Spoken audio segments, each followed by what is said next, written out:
moom Amina Fall du responsable APR mais bokk gis-gis la bokk. ok fa la bokkoon. dina si ñëw ba léegi leeral wala mu ngi fa ba léegi jaar na ak tamit PDS waaye lu wér mooy. dafa transhumé daal voilà leaderu femme aide femme benn mouvement la bi nga xam ne noonu lañ ko tuddee moom dina ñëwaat ci parcours am waxaat un peu ci fan la bokk ak yooyu waaye Fallène bi nga doon wax léegi. Mouhamed dama ci am paar nag te xam ne Fallène demewut noonu ci ndékki xam naa pànk géeg yooyu noonu tàng gi moo tax bi mu yegsee rek foofu yëngatu Amina ñu ngi lay nuyu. merci beaucoup maa ngi leen di fay di nuyu téléspectateur u Seneweb TV yëpp. émission bët set di émission bu bees nga bokk ci daanaka ci ñi nga xam ne bokk na ci ñi njëkk a invité tey lan ngay wax ak bi nga ñëwee gis studio bët set ak plateau bi yëpp. macha allah dama kontaan bu baax et puis duñu fàtte aussi que ni Seneweb aussi ci commune bu Wakaam la bokk donc su amee ñuy investir ci biir commune bi. di ko defar ba nga xam te ne macha allah tey soo duggee ci plateau yi da ngay mel ni ku nekk. bitim réew fu mu gën a kawee donc dañ leen di ñaanal aussi émission bët set di law comme ni seen Seneweb bi macha allah lawee ba nga xam ni ku bëgg information foog nga dugg Seneweb. jërëjëf donc bët set yaatoo noonu. waaw balaa ñoo dugg ci waxtaan bi rek nga leeralal ñu un peu sa jaar-jaar ci wàllu politique parce que xam nañ ne yaay jiite mouvement bii di jigéen aide jigéen wala femme aide femme. voilà d'accord donc loolu dama ciy sawar parce que ñun am na ñoo xamante ne ñi xamul dëgg politique dañuy wax ay transhumants mais ñun duñu ay transhumants man PDS laa bokkoon maa ngi bokkoon PDS ba 2012 après dañu créer parti ñun bokk nañ si ñu créer bokk gis-gis ak président Pape Diop bi ñu demee nag ba ci benn loo xam te ne déggoowuñ ci te suñu ñàkk a déggoo si du dara lu dul soo xoolee investiture yi mu def yépp doo si gis jeunesse bi te ñun formation bi ñu am PDS dañu tàmmoon fu investiture di am ñuy gis ni jeunesse bi dañ leen di promouvoir mu def ko benn yoon en 2012 ñu bàyyi defe ni juumte la mu defaat ko ñu ni ko loolu aussi duñ ko mën a continuer loolu moo waral suñu génn ci bokk gis-gis mais taxul ba tey ñu bokk APR parce que bi ñuy ñëw fekk APR existé na ba pare mais élection yi mujj yi yépp président Macky Sall nañu jàppale te duñ ci am gàcce aussi di ko wax parce que ñun li ñu jot a fekkee ci mujjantelu action wu président Macky Abdoulaye Wade yépp ñu koy nuyu di ko gërëm ci passage bi ci formation bi mu ñu defal dafa doon wax ni dafa bëgg libéralisme nekk Sénégal pendant 50 ans ñu dem ba boo seetloo en 2011 2012 yépp président Abdoulaye Wade dafa doon waxtaane libéralisme social mu nekkoon son projet tey jii su Macky Sall ñëwee ànd ak libéraux yi ànd ak socialistes yi dañuy jàpp ni projet ak rêve bi nga xam te ni moom la président Abdoulaye Wade amoon moom la nekk di doxal moo tax dañuy nekk à l'aise pour jàppale président Macky Sall dañuy nekk à l'aise pour di ànd ak moom ci politique boobu. jërëjëf yaay di jiite lii di mouvement bi nga xam ne femme aide femme mu tombeek actualité am ci affaire Sonko accusation viol ñu ne am na wala amut yéen réseau parce que booy xool tamit nit ñi ñu ngi koy soulever ne kenn déggut réseau jigéen ñi association jigéen ñeeg yooyu ñu wax ci mbir mi yow en tant que leader ci côté boobu lan nga siy wax. waaw xam nga association jigéen itam bu ma leen déggul du ma jaaxal trop parce que Ousmane Sonko ñi koy défendre dañu xawul fair play soo waxee loo xam te ni àndul ak ñoom seen bëgg-bëgg rek dañ lay songanoo ci presse bi. nañu ragaluñu loolu. lan nga tuddee ñàkk fair play ci politique bi. soo waxee lenn loo xam te ni arrangé wul ñoom seen leader wala nekkul ci faveur seen leader wala tagguloo Ousmane Sonko. wala gërëmuloo Ousmane Sonko wala newoo wii Ousmane Sonko dinañ la sosal dinañ la yàq dinañ la saaga dinañ jéem ci yow lu nekk mais ñu ragaluñu loolu. ndax li ñu tax a jóg mooy comme niñ ko waxee dañu am ay groupement yu ñuy liggéeyal yoo xam te ni dañ ko tuddee femme aide femme faf jigéen jóg na c'est-à-dire que jigéen ak fu mu mënti nekk ak lu ko mënti dal balaa ko góor di wàllu si sax na ko jigéen bi njëkk a wàllu si donc loolu tey su dalee jigéen boo xam te donte bokkul ci groupement bi war nañ ci mën a taxaw wax ci suñu xalaat en tant que jigéen wax ci soutenir ko parce que tey ji Adji Sarr dafa wét ndax nit ñu bari dalanoo nañ ci kawam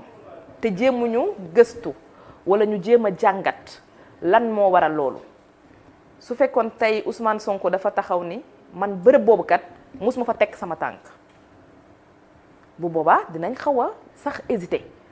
mais Ousmane Sonko ci communication nangu na ni dem na fa demaat na fa demati na fa. muy benn waaye loolu indiwul ne tamit violé na ko dem fa demati ko rek. waa xam nga tey ku ñuy jiiñ dara yow jege woo fa suñu xel mën na njoxt ni ah lii kat ñu koy jiiñ est-ce que am na mais su nee diw violé na ma ci bërëb sàngam bis sàngam nga ne yow bés boobu yow mi ñu koy jiiñ nga nangu ni yaa ngi fa woon mais ba tey leeragul ñu lii moo fa amoon wala lële wax nañu li nga fa yóbbu yéen daal seen xel ñaaw na ci affaire. du question sax xel bu ñaaw parce que Ousmane Sonko aussi quoi qu'on puisse dire dafay représenter Sénégal su génnee parce que su ñuy wax opposition tey mënuñ ci génne Ousmane Sonko tey Ousmane Sonko bu ñaawee deru Sénégal mën na ñaaw sur le plan international moo tax ñu bëgg loolu ñu leeral ko mais bëgg sang deru Ousmane Sonko aussi bëgg sang deru Sénégal aussi du tax ñu jël beneen sénégalais di ko xoxatal di ko nappaaje aji dafa war a dem ci procès eggaguñ ci procès bi am na ñoo xam ne ñu ngi koy gàkkal am na ñoo xam ne ñu ngi wax ci dundam loo xam ne jiitu na sax xamanteem ak Ousmane Sonko am na ñoo xam te ni ñu ngi jël bilan sanitaire am di ko teg ci place publique bi Ousmane Sonko moom la neex mu ñëw wax ñu ni dafa feebar te bu mu feebaree jàpp na ni ki ko war a faj daal Sweet Beauté la nekk parce que fi mu wax am na ay jaar-jaar yu mu def ki mu njëkk a wax ni foofu la njëkk a dem loolu nag mënoon na koo disculper un peu ci affaire viol buñ koy kii parce que tamit ko non mais xam nga tey jii man mënuma wax ne Ousmane Sonko yore na arme parce que musul ma gis Ousmane Sonko fu muy summeekoo mais ki nga xamante ni tey moo fekkee nit kuy summeeku di tëdd ñu koy maase su nee diw yore na arme buñ ni dëgg la buñ ni du dëgg mais war nañu mën a ni nañ gëstu loolu mu wax. ah loolu du délit. ba pare wax moom la rek xam nga dafa bokk ci waxtaan bi. may bëgg a dellu ci Sénégal di wax ni viol dañu wax ni nit mën na ko def nit viol li ko victime bi ça veut pas dire que ni yuuxu na rek wala yuuxul que viol amul dañuy gaaw fàtte dafa am expérience boo xam ne Wakaam fii la amee hôpital bu Wakaam centre de santé bu Wakaam am na benn gynécologue bu ñu fi tëjoon te femme bi ko accusé viol dafa ñëw ànd ak jëkkëram consulté wu génnaat ak jëkkëram ni ko pourtant gynécologue bi dafa ma violé kooku ànd ak moom gendarmerie man bokkoon naa ci au début ñu dox naan est-ce que lii mën na nekk nan ngay àndee sa jëkkër ñu violé te yuuxuwuloo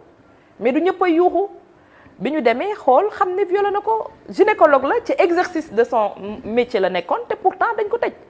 Ousmane Sonko nit la dëgg la jaay nañu benn moralité boo xamante ni man mi je me disais que ni Ousmane Sonko musul dem foofu xalaatu fa dem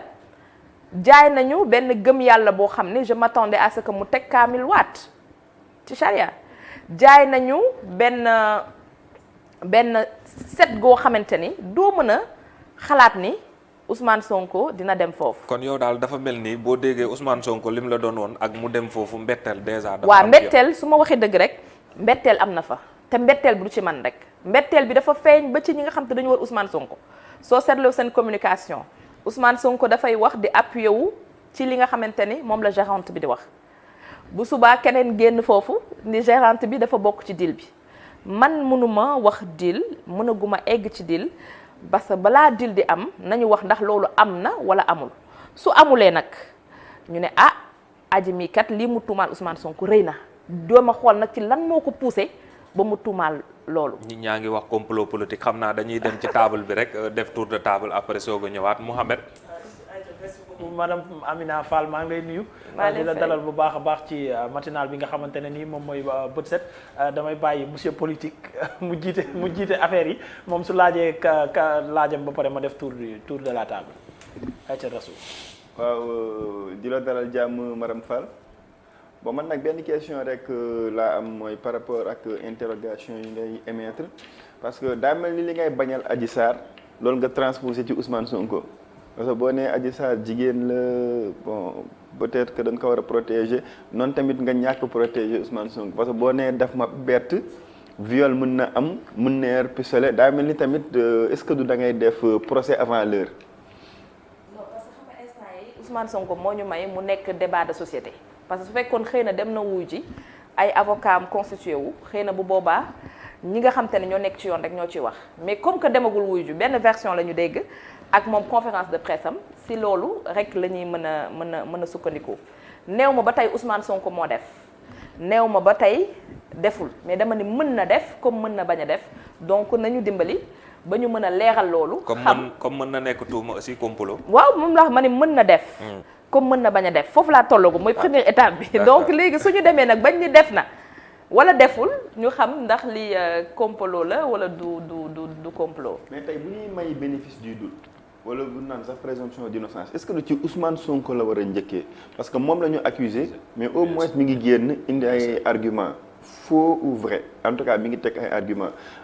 cependant contrairement ak Adji Sarr moom moo jiiñ waaye dafa jiiñ daw laaxatu ji.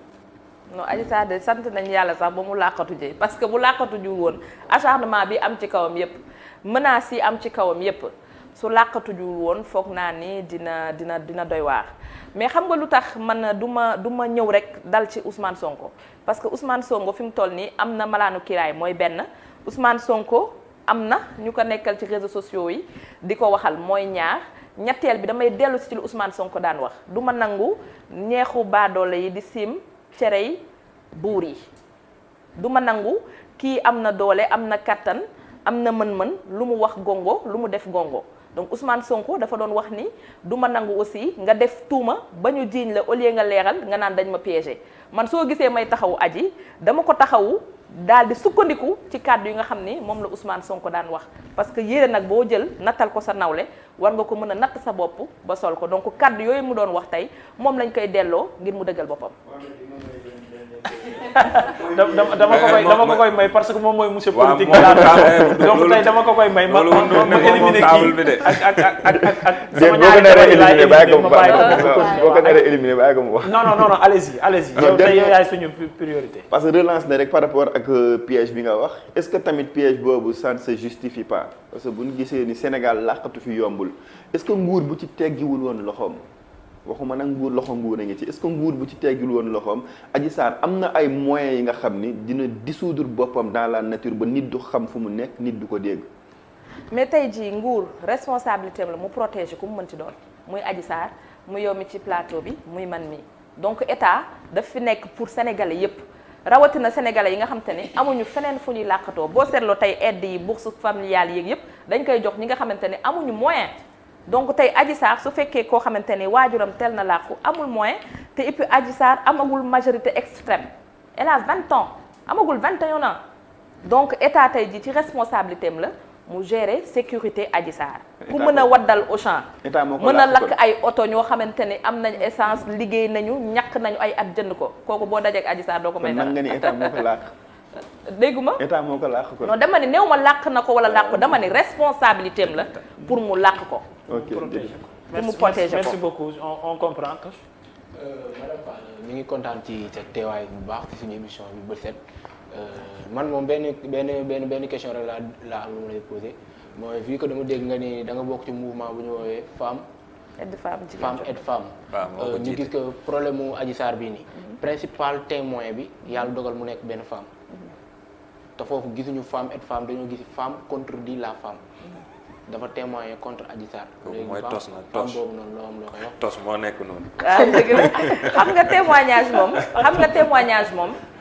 man du ma ni femme boobu dañ ko xëcc wala dañ ko man gëwuma yooyu du ma ñëw ni femme bi dañ ko xëcc wala dañ ko complot moom moo xam. booy témoigner xëy na la mu wax loolu la fekkee te aussi témoignage yi ak man PV yi mënaguma ci sore trop. mais mooy principal témoin. dama lay wax rek tey ji indi nañ fi façon témoin bu nekk gérante bi wax nañu 3 wala 4 versions yoo xam ne nee nañ wax nañ ko ba tey Sénégal dañu umpale dara mooy viol définition wu viol la ñu xamagul carrément parce que viol du ci fiñ ko foog rek viol tey jii dañu wax lépp loo xam dafa jëm ci rapport sexuel moo xamante ne dafa am par voie buccale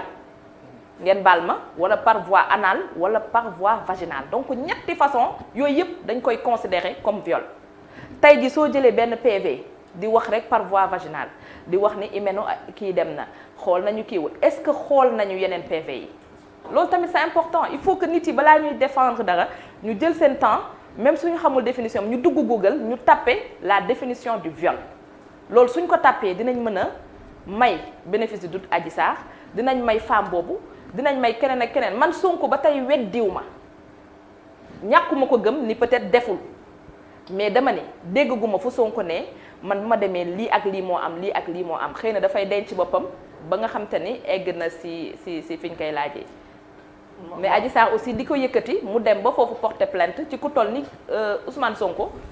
nga xam ni comme moom nee na moom président de la République sax daf ko ragal tey jii benn Adji Sarr bu am 20 ans su amee fitu dem porter ko plainte tuuma yu mel noonu tamit laaj na jàngat yu bëri ci man damay bañ nga mere ma rek waaye waxtu yu bëriwul moo tax faw ma jox femme yi sinon nga dem ne femme aide femme amul fële nga xam ne mooy Sénégal te ñun jigéen ñi lañ jiital ci lépp ma jox aaw wala ñaare kan mooy jël ci yéen ñaar na kenn jël en fait man li ma bëggoon a laajte par exemple mooy ci côté groupement femme aide femme bi est-ce que sensibilisation bi nga xamante ne moom moo war yéen a ngi koy def surtout ci côté jeune fille yi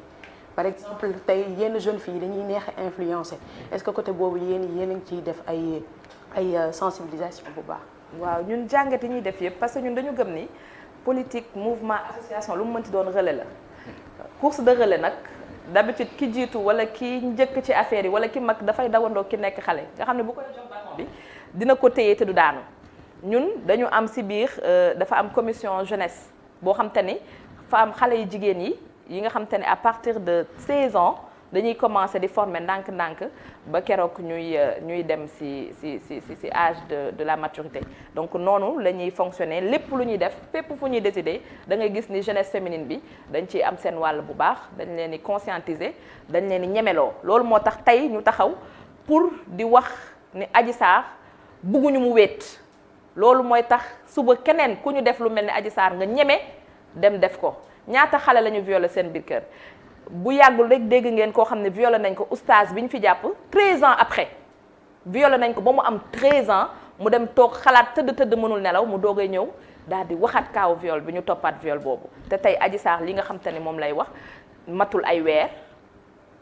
weer kon war nañ ko mën a déglu su fekkee li mu wax du dëgg ñu teg ko ci yoon su fekkee lu mu wax dafa jum ñu xool ko su fekkee dafa am problème bopp wala problème mu xel aussi ñu assister ko dañ ko war a assister. merci beaucoup madame Fall ci waxtaan wi sànq ñu ngi doon waxtaane li nga xamante ne ni moom mooy mouvement femme aide femme tey ji njàppandal yi est-ce que gënul woon comme ni nga ko waxee sànq ñu dooree ko ci tuut tànk yi ak ñi nga xamante ni seen loxo jotul seen ginnaaw parce que boo xoolee ci kaawu Adji Sarr ñu bëri wax nañ ne fay total la ci gouvernement bi ci ñi nga xamante ne ni ñoom ñooy yaay yi ñooy papa yi parce que tey ji à l'âge de 20 ans nga xam ne 20 ans boo ko amee normalement bac plus 1 wala 2 la war a nekk donc à l'âge de 20 ans nga dem di liggéey mais di liggéey ci bërëb boo xamante ne nii daanaka dañ la exposé. c'est vrai que loolu moom du loo xamante ni képp kuy parent wala nga nekk femme wala nga nekk ci état du la neex ngay gis xale yi donc ñuy même mënoon na def massage liggéey la. am na ñoo xam ne ay kiné nañu dañuy liggéey lu rafet mais nga def massage boo xamante ni defoo formation xam nga li gën a grave ci Sénégal que ça soit muy Adji Sarr muy góor muy jigéen wala ku mënti doon ngay exercer loo xamante ni amuloo ci formation donc loolu dafa nekk loo xamante ni lu ñuy ñaawlu la mais lu ñuy bàyyi xel la aussi bu baax ndax xel du doy donc dinañ ci gën a bàyyi xel nga xam te ni jigéen ñi dinañ def lu ñu mën suñu kéemtalaay kantan ba nga xamante ni dañuy am formation ñun ci biir groupement yi am na jigéen ñoo xam ne élevage la ñuy def am na ñoo xam ne ay poulailler nañu yore am na ñoo xam dañuy def transformation fruits et légumes am na ñoo xam te ni dañuy jël produits céréaliers yi di ko liggéey donc ñun jigéen ñi nga xam te ne ñoom la ñuy àndal am na ñoo xam dañuy def commerce ci biir am na savonnerie am na lépp donc ñun dañuy def le tout ba nga xam te ni jigéen bi du toog rek te du am lu muy def dañuy bëgg tout le temps di leen defal ay formation di leen utal ay financement di leen accompagner aussi pour ñu écouler li nga xam te ni mooy produit yi ñuy liggéey. Ousmane tey dañu sàcc sa gan gi non damay bàyyi kii mu posé. ma delloo la gan gi très rapidement. pour ñu dama bëggoon rebondir foofu rek mën nga ñëw. comme ni nga koy waxee madame Fall ñu lay nuyu di la dalalaat bu baax ci plateau bët set bi. man nag sama question lenn la muy par rapport ak Ousmane Sonko. est-ce que tey yéen jàppandi woo leen rek Ousmane Sonko bu mu génnee def sorti ni que moom avoué nañ dem na ci salle de massage salon de massage bi et que PV final bi génnagul yéen est-ce que du bataille médiatique kenn ko bëgg def.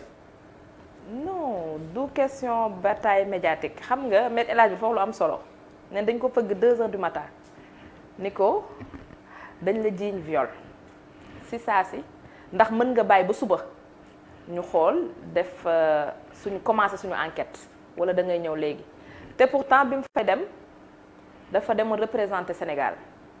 mënoon na ni man réew laa ñëw représenter ci lii wala la mais dafa ne ci saa si dafa am yoo xamante ni buñ ko tegee sa der si saa si da ngay war a dem nga leeral nga gindi parce que tuuma dafa doy waar mu ñun ba tey ci tuuma la ñu tollagum mënuñu xam ndax lii dëgg la wala du dëgg ñun amuñu benn problème ak Ousmane Sonko amuñu benn problème ak ñiy def politique Sénégal au contraire moom moo am problème ak ñun ñi nga xam te ne yàlla dafa dogal ñu nekk ay militantes nekk ay responsable ci parti yi di def formation ba agsi fii parce que moom moo ni parti yi fi nekkoon yépp daf leen bëgg a rey ñun nag képp koo xam te ne daf ñu bëgg a rey mënuñoo dem di làngandoog yow naan ko rey ñu loolu moo tax ñun tey doo ñu gis ci côté Ousmane Sonko te man dama koy wax chaque jour que ni ñi bokk ci yeneen parti yu mag yi avant Ousmane Sonko di ñëw waruñu dem di àndandoo ak Ousmane Sonko parce que koo xam ne ba mu accès amagul doole commencé gul defagul dara la taxaw pour rey la doo bàyyi ba mu commencé nag di tisser benn groupe am may ñëw di ànd ak yow ci loolu. merci beaucoup madame Fall ñu bàyyi Ousmane nga wëyal ak gan gi très rapidement. voilà 2 minutes lañ la may. waaw dañuy jeexalee rek ci suppression ville parce que élu nga fële ca mairie de Dakar. tey nga taxawoon sa position moo nekkoon suppression ville de Dakar bi da nga cee àndoon wala àndoon. dama àndoon ci suppression ville de Dakar lu tax nga àndoon ci loo xam ne ay at mu ngi fi kenn te tey laa gën a ànd ci suppression ville de Dakar xam nga Sénégal parfois day am problème de communication ñenn ñi dañuy bëgg a jël benn affaire bëgg a jaxase xelu askan bi opposition bu bees bi ñu bëgg a def loolu moo dul opposition bu normal ñun dañu jàngal démocratie waxtaan ba ku nekk xool kan mooy yaay sa morom mais façon opposition bu bees bi Ousmane Sonko indi lii laa bëgg rek lii laay def lii mooy am ku àndul ak man xas naa la ku àndul ak man ŋàññ naa la donc loolu ñun duñ ko mën a nangu. loolu moo tax ci suppression ville de Dakar bi ñëw parce que boo nee suppression ville de Dakar dañ naan non dañu bëgg Dakar dootul amati Dakar kenn mënatul tere Dakar am Dakar dafa exister mais Dakar tey ji soo xoolee ville de Dakar seen budget bi ñuy wax budget bi dañ koy jëlee Wakaam Ngor Yoff Mermoz Sacré-Cœur fépp la ñuy dajale indi ko muy budget Dakar te budget bi ak ni mu nekkee commune ni boo xoolee li ëpp ci budget bi mën nañ ni presque ñetti pàcc ci ñeenti pàcc yi le 3/4 pratiquement au budget bi dafay demaat ci fonctionnement ci ni ñuy doxalee ci ni ñuy fayee agent yi ci ni ñuy jëndee ay engrais donc li ci des noonu pour investissement du mën a ci at boobu mu investirandoo ci 19 communes yi mais tey jii suñu jëlee taxes yi ñu waxoon jël Wakaam ñu bàyyi ko Wakaam jël yu Médina bàyyi ko Médina au même moment où Wakaam mi ngi def ay réalisation Médina day def ay réalisation Ngor def ay réalisation ñëpp defandoo ay réalisation donc loolu ba tey dafa bokk ci fast track bi. xam nga des fois mun nees naa comprendre yenn propositions yi mais fañ koy jëlee toog ba xaar ba nga xam ne jamono yi Khalifa Sall moo fa daan dominer pouvoir bi da doon perte foofu nga xam ne mooy Dakar ñu ne nañ supprimer bi est-ce que loolu tamit nekkul proposition politique un peu pour déstabiliser wala affaiblir benn adversaire politique. non mais pouvoir bu mu ñëwee ak léegi benn élection locale moo amagum bi mu ñëwee ak léegi benn élection locale moo amagum élection. 2014 mais ka fa nekk depuis ñuy avant muy ñëw la te prétendant sérieux prétendant la pour pouvoir bi fi nekk ak ñeneen candidat yëpp sax. non mais dama moom laa lay expliquer dama la pouvoir bi. waaw bi muy ñëwee léegi benn élection locale moo fi nekk. effectivement te élection moom du loo xam te ne da ngay toog sa néeg gañe ko la day toog sa kër gañe ko te eggagoo ci tant que demuñu ba ci quartier ba nit ñi tànn mënoo ni kii moo gañe wala kii moo gañe mais état par contre. Sénégal mënoo jiital nit nga ni kii mooy président kii la ñu jox cër pour mu tànn pour mu doxal nga ni ko jiital nañ la mais man opposition bi nga xam ne bi ma demee élection tànnuñu ma ni ma bëgg nga doxalee noonu ngay doxalee wala ma wili pande la wala ma taal dëkk bi wala ma xëpp ci kaani c'est-à-dire que projet wu suppression ville bi du projet politique dañu xam ni Macky Sall tey jii lépp lu ko nit mënti waxal dafa am cofeel ci communes yi tey jii bëri na commune ci Sénégal boo dindee li fa Macky Sall jàppale leen presque dooni maire yi def nañ dara boo xoolee maire yi ci Sénégal li fa Macky Sall def néew ma maire yi liggéeyuñ de liggéey nañu mais moyens yi Macky Sall defaat ci communes yi dafa am solo Macky Sall dafa nekk koo xam te ni dafa bëgg communes yi.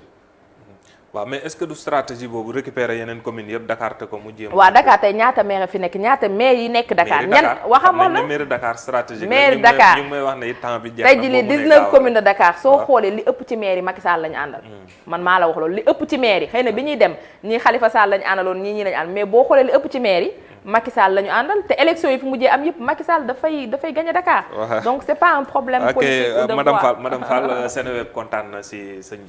li ñu ñëw wuyu si fii ci bët set. merci kon Mouhamed. waaw madame Fall moom Saint-Valentin une semaine la koy def. waaw gis nga. dafa def continuité bi quoi dama lay bàyyi nga tàggatoo ak ñi lay seetaan un mot aussi ci Seneweb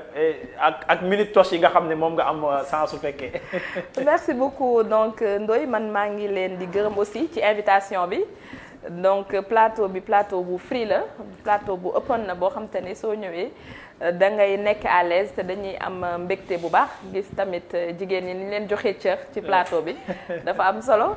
donc di wax merci beaucoup à Seneweb TV di woo aussi Sénégal yëpp ñuy jël ay information fii parce que information yu wóor ngay am yu leer. donc Toch macha allah kontaan naa donc Ndoye ndekkiwuma tey minute Toch yi laa ndekkee quoi. merci beaucoup. merci.